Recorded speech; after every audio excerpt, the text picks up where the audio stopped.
Si la plupart des ex-candidats du télécrochet de TF1 ont soit quitté l'industrie musicale, soit persévéré dans la sphère artistique, certaines stars de la Star Academy ont tenté de changer de registre. C'est notamment le cas de Jennifer, ou encore de Nolwenn Leroy, gagnante des 2 premières saisons du programme, pionnier de la télé-réalité française avec Popstar et Loft Story, lancé en octobre 2001. Ces dernières, devenues de véritables stars de la chanson française, ont enchaîné les tubes et les albums après leur victoire. Mais à l'instar de certains de leurs confrères, les chanteuses ont souhaité s'essayer à la comédie. Un tout autre monde que sont parvenus à investir quelques anciens du château de Damary-les-Lys. En tête, Jennifer, grande gagnante de la première saison, restait le visage phare de l'émission. En plus de sa carrière couronnée de succès, la chanteuse de 39 ans s'est illustrée en tant que coach dans The Voice, dont elle a rejoint le jury en 2012. Mais elle a également fait ses preuves en tant que comédienne.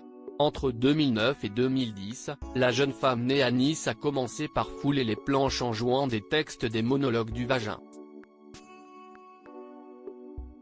Elle a ensuite gagné le grand écran, interprétant le rôle de Laetitia dans Les Francis, de Fabrice Begotti, en 2014. Après cette expérience qui fait écho à ses origines corses, Jennifer a enchaîné avec un second long métrage, sorti en Belgique 3 ans plus tard, Faut pas lui dire. Côté petit écran, l'interprète de Ma Révolution était à l'affiche du téléfilm de TF1 Les Traqués, puis de la série Le Temps est assassin, aux côtés de Mathilde Seigné.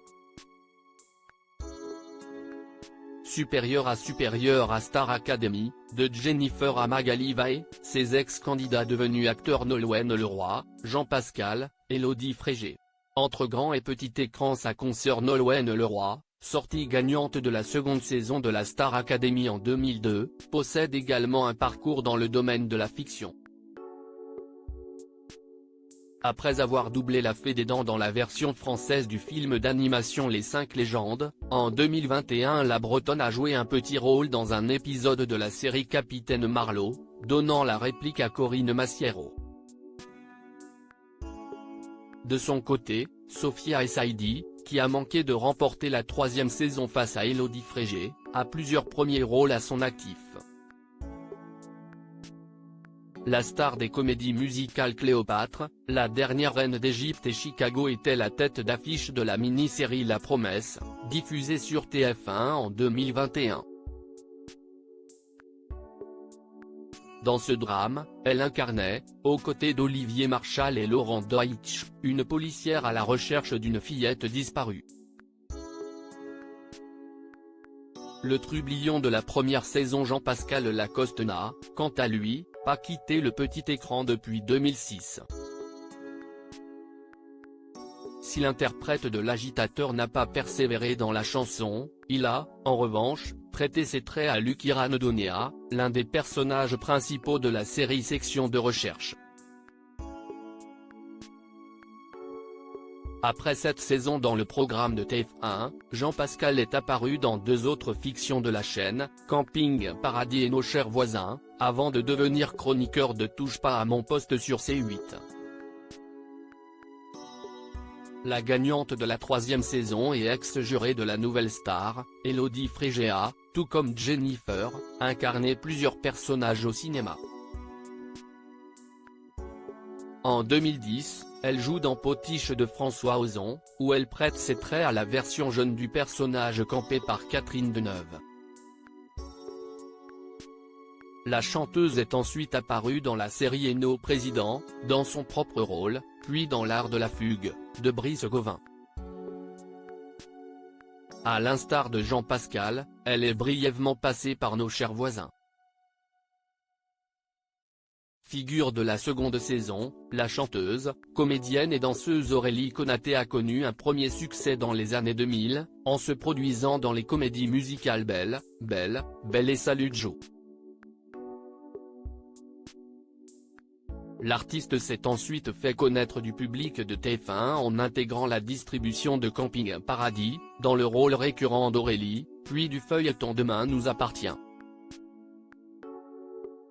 Bref, et c'est pour Magali Vahe, carrière duel pour Patrice McTaff si elles ont connu un succès moindre, Magali Vahe, qui avait tout de même triomphé lors de la 5e saison, et Alice Rocoul, saison 8, ont toutes deux tenté leur chance dans le feuilleton de Énergie 12, Dreams, un rêve de vie.